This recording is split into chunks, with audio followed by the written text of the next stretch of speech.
Greetings. Welcome to Growth Hacking Show, where we have the founders, CEOs, business advisors, coaches, consultants, and serial entrepreneurs come and share their experiences, how to grow your company, and at the same time, what mistakes to avoid so that way it doesn't cost you because it's already costing them.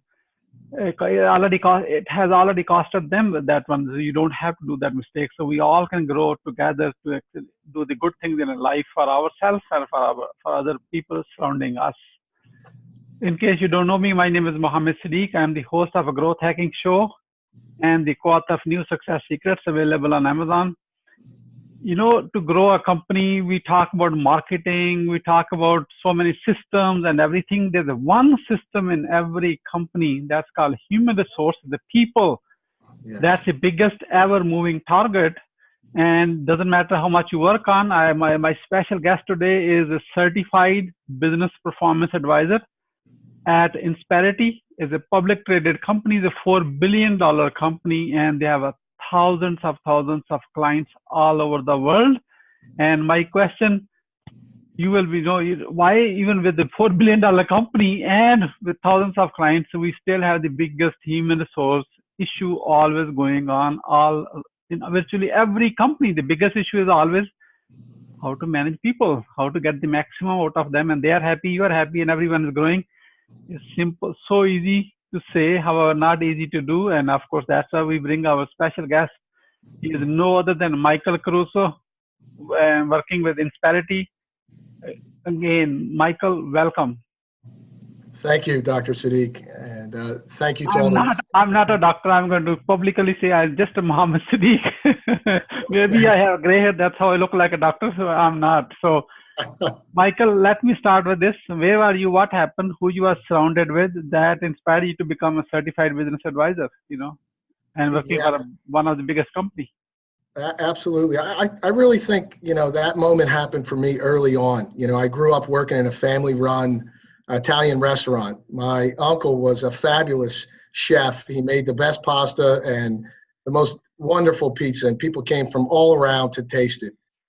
The business was very successful at the time. It was a great time to be part of it.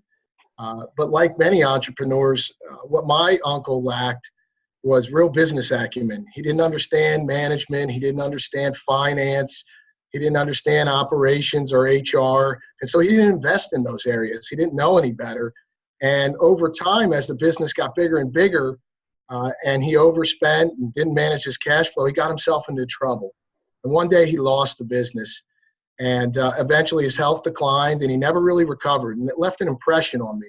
And I don't think it was until years later when I first sat down with Insperity and I learned about their mission to help businesses succeed so that communities could prosper, that really resonated with me.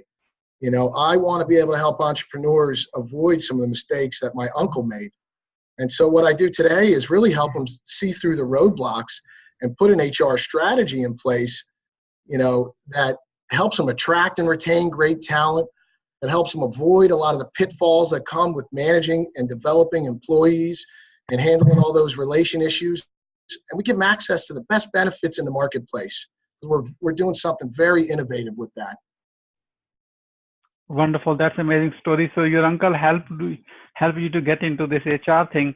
So as we all know that people, once you fix the people, everything else will be fixed automatically because those people are going to fix everything. So what are the top 3 missteps to avoid when it happens to help you to grow your company when what related to people? Sure. I think number 1 is not having a defined strategy for how you're going to find, keep, and develop talent. Today's employment market, is an employee market, right? Top talent has lots of options and companies are competing for those. And so if they don't really have a clear strategy about how they're going to go into the market and brand themselves and put themselves out there and really sell the role, they're at a disadvantage to a lot of other competitors out there. So that's number 1. Number 2 is a classic CEO mistake. It's not delegating enough. In order to scale up, you've got to start to delegate things. And that's hard for some people when they've put all this blood, sweat, and tears into growing this thing. And then it comes time to start to trust people. It's not always the easiest thing to do, but it's imperative if you want to scale the business. So you got to delegate. 3 And then one other thing I want to say about delegating, and that's really important to scaling and growing a business, is the entrepreneur should be thinking about what they do really well. What is their secret sauce? And they got to develop systems and processes that are going to allow their employees to duplicate that same customer experience. And that's how you start to scale a business. Okay. The last thing is hiring inexperienced managers. I work with a lot of early stage companies. They're sitting around the table with their friends and family. A lot of times people that have been with them, when they had nothing, and took the ride. And one day they realized, I don't know if this person has the skills and foresight and experience to get us where we're going and execute on this vision. And what I tell those guys is, it's a tough conversation to have, but have it. Go out and invest the money when you're trying to scale your business and finding the best senior management you can, because those folks have already learned on somebody else's dime, right? They're not going to learn on your dime, and they've got the foresight to see 2, 3, 4 years down the road. And over time, as you're growing a business, they can really help you avoid some, critical financial missteps that a lot of entrepreneurs do. So those are my 3 things: have a defined strategy, delegate, and hire experienced people. Wonderful. Thank you so much. So, okay, those are the missteps to avoid. Now let's come on the other side of the table. So what are the top 3 success secrets when it comes to growing your business with the human capital? Sure. I think, I think about it from a leadership perspective. And for me, know your strengths and weaknesses. Humility will get you, and vulnerability will get you a long way as a leader. You've got to know where you're strong and where you're weak. And if you're a smart leader, you'll go out and find people that have expertise in areas where you don't. And you'll have the humility to take their advice and put them around the table with you. And then you'll build a powerful team that you can grow. Number 2 is investigate and join peer support groups. It's lonely at the top. You can only take so much of that home to the missus before it starts to get a little old, right? So be part of groups. I'm part of 2 groups right now that help me significantly. Vistage is one of them, and the Entrepreneurs Forum of Philadelphia is another. And these are CEO peer-to-peer advisory groups, and they act as a board for you. And you get together in a private setting and you work on the business, right? And that's important, because you spend the majority of your time working in the business, and you've got to spend some time and allocate some time on your calendar to really focus on those things. And what's been really exciting is watching people have aha moments when they're sharing ideas, when it's a problem they've been trying to solve for years. And somebody just had a slightly different lens on it. And so, join and get a peer network. You've got to have an advisory board. It's lonely at the top. The last one, and every article I've ever read on success will tell you this, take care of your health. You can't perform at your peak if you're not giving yourself the right time to sleep, exercise, and eat healthy. So make those things a priority, and you'll find success faster in life. Let me say the last one is very easy to say, however, not easy to do, because a very small number of people actually follow their good health. That's why all the healthcare companies are making so much money. Mm-hmm. So, Michael, thank you so much. That's a great success secret when is working with people.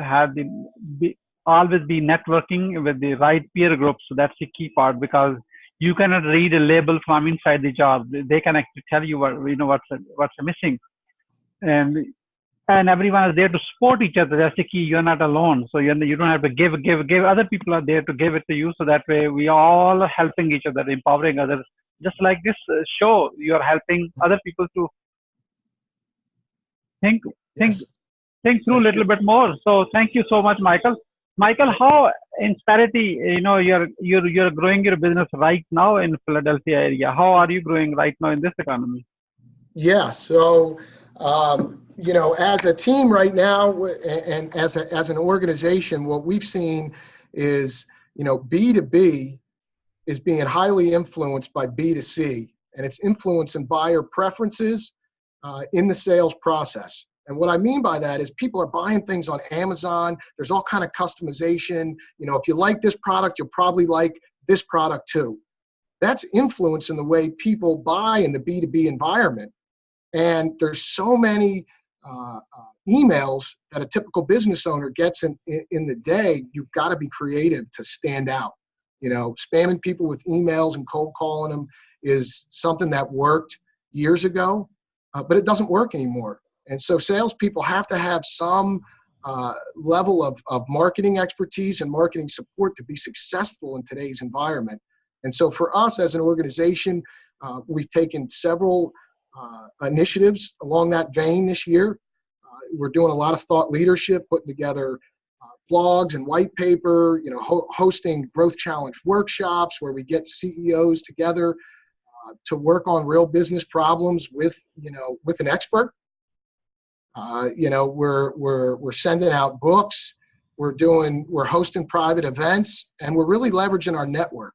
And then for me personally, the way I've grown our business is really through relationships. You know, I've been with Insperity now 5 years, so it's my clients, you know, it's my referral partners, my centers of influence that I've worked to develop here. You know, I try to be a resource for them, and in turn, they become a resource for me, and that's helped me really significantly grow my business here in the Philadelphia market. Wonderful. So I was reading your profile, and this is just a side question. It just came up while I was looking at this. You help a client to develop a $2.5 million recurring revenue in an untapped market with no marketing and limited management support. Tell us more. So that was actually what I did here at Insperity. This wasn't a client. This was what I did. I was hired. I worked remotely. My boss was 120 miles away. I'd never worked in the industry before. And so I had to do a lot of innovative things in order to be successful. I had to build an internal network of experts. When I didn't know something, I had to, you know, I would get on the org chart and call the highest person up and tell them, hey, I'm brand new. I want to be successful. Sorry for bothering you. I know you're so important, but can you help me? I know you have the answer to my question. And in doing that, my boss didn't love it at the time, but I started to develop a relationship with all of our senior leaders where they started to pay attention to me.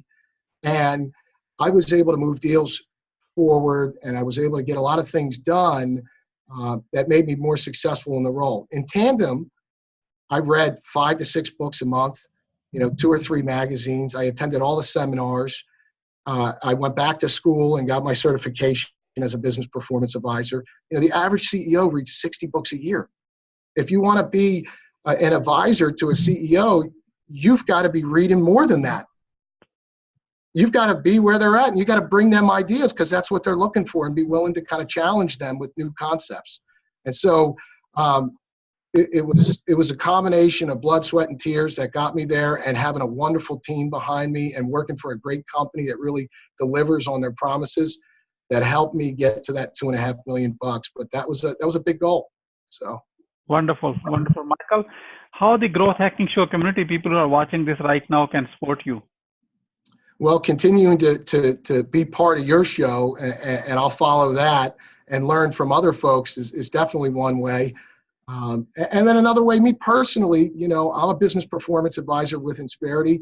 You know, I focus my efforts on working with companies that have 10 to 150 employees. And so if you're a CEO or a business owner, or you know somebody, you work for a company that has 10 plus employees, and you're finding it more of a challenge to attract, retain, and develop great talent, or to try to provide affordable health care, or meet all this growing mountain of regulations, I can probably help you, and my team can help you, and I'd love to have an introduction or meet you for coffee. Wonderful. Connect with Michael on LinkedIn and just say hello to him. You can tell he is way nicer when he actually meet in a one-to-one setting. So Michael, as we are about to wrap up, what would you say as a final word? Well, I thank you again for the opportunity, and thank the listeners. And I would say, just, you know what, in life, anything that you want to do, if you believe in yourself and you're willing to work hard enough, you can accomplish it. So don't sit, act, get out there and do it, and make your dreams a reality. Make your dream a reality. That's a very well said. That's a great word. So thank you so much, Michael Caruso, for sharing your wisdom with us today. On the behalf of Growth Hacking Show community and our entire team, we really appreciate you. This is Mohammed Siddique signing off from Atlanta, Georgia, wishing you good luck good sales. I do hope our path cross again with another amazing guest. Until then, all best wishes.